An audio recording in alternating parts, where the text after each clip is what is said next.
সরাসরি রয়েছেন আমাদের সঙ্গে এই মুহূর্তে নিউজরুম থেকে প্রতিনিধি রাজশ্রী দত্তগুপ্ত। রাজশ্রী, ইডির আধিকারিকরা আজকে পৌঁছে গেলেন। এর আগে তাকে একাধিকবার তলব করা হয়েছে, তবে তিনি হাজির হননি। ঠিক সেই কারণেই কি আজকে ইডির আধিকারিকরা পৌঁছে গেলেন পার্থ চট্টোপাধ্যায়ের বাড়িতে? দেখো, প্রাথমিকভাবে সেটাই মনে করা হচ্ছে যে গত 18ই মার্চ পার্থ চট্টোপাধ্যায়কে ডেকে পাঠিয়েছিল ইডি, কিন্তু তিনি শারীরিক অসুস্থতার কারণে যাননি। অথচ তার বান্ধবী অর্পিতা মুখোপাধ্যায়কেও ডেকে পাঠিয়েছিল ইডি, তিনি কিন্তু ইডির কাছে হাজিরা দিয়েছিলেন। এখন পার্থ চট্টোপাধ্যায়ের বাড়িতে আবার নতুন করে ইডি এসেছে।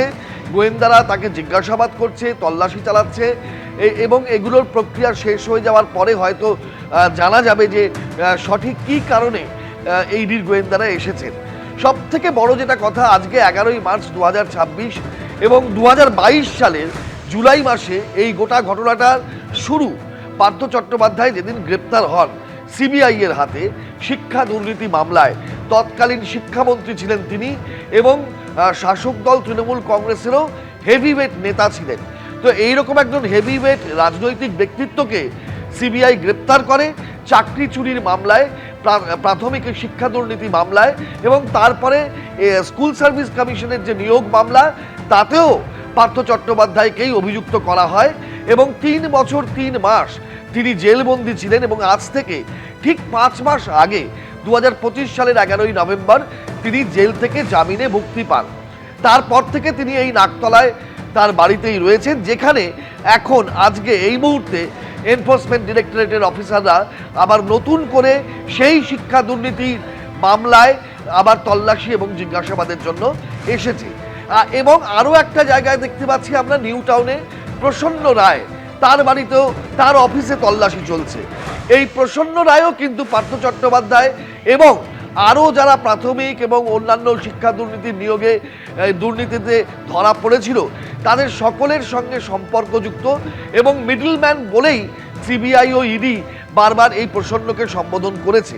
এই প্রসন্ন রায়কেও প্রথমবার পার্থ চট্টোপাধ্যায়কে যখন 2022 সালের জুলাই মাসে গ্রেপ্তার করা হয়, ঠিক তারপরেই অগাস্ট মাসে প্রসন্ন রায়কেও সিবিআই গ্রেপ্তার করেছিল।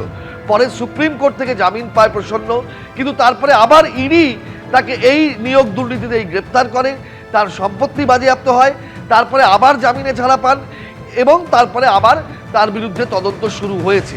এখন এই চাকরি চুরি, নিয়োগ দুর্নীতি, এটা এই যে 4 বছর ধরে লাগাতার কিন্তু একটা ইস্যু হয়ে এসেছে পশ্চিমবঙ্গে, রাজনীতিতে, সমাজে, সর্বত্র এই চাকরি চুরি, নিয়োগ দুর্নীতি একটা বড় ইস্যু।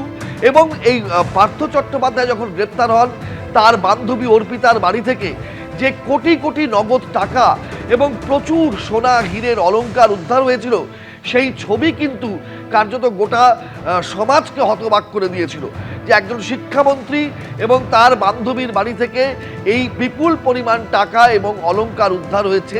সেই ছবি আজও আমরা দেখাচ্ছি। এবং এইটা সিবিআই পরিষ্কারভাবে বলেছিল যে শিক্ষক নিয়োগের যে চাকরি, শিক্ষকদের দেয়া চাকরি, সেই চাকরি বিক্রি করে এই টাকা বেআইনিভাবে উপার্জন করা হয়েছিল। এইটাই কিন্তু তখন থেকে একটা বড় ইস্যু হয় এবং এর তদন্ত বিভিন্ন পর্যায়ে চলে এবং তারপরে ইডি তদন্ত নেয় এবং সেই তদন্তের রেশ কিন্তু আজও চলছে।